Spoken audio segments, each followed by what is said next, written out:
Heydər Əliyev Fondunun vitse-prezidenti, İdeya İctimai Birliyinin təsisçisi və rəhbəri Leyla Əliyeva İçəri şəhərdə yerləşən Yaşa mərkəzində yaşlı nəslin nümayəndələri ilə görüşüb. Axşam.az xəbər verir ki, Leyla Əliyeva yaşlılarla səmimi söhbət edib, səsləndirdikləri şeirləri dinləyib, onların hazırladıkları əl işlərinə baxıb, məşğələlərin məzmunu və mərkəzin gələcək fəaliyyət planları barədə məlumat alıb. Qeyd edək ki, yaşlı insanların fəal, sağlam və mənalı həyat sürməsini dəstəkləmək üçün Yaşa mərkəzləri şəbəkəsi formalaşdırılıb.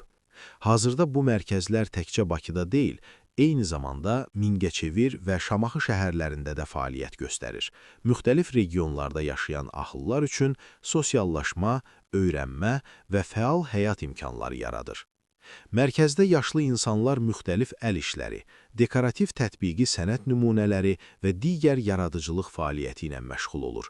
Onlar üçün mütəmadi olaraq maarifləndirici və mədəni tədbirlər təşkil edilir.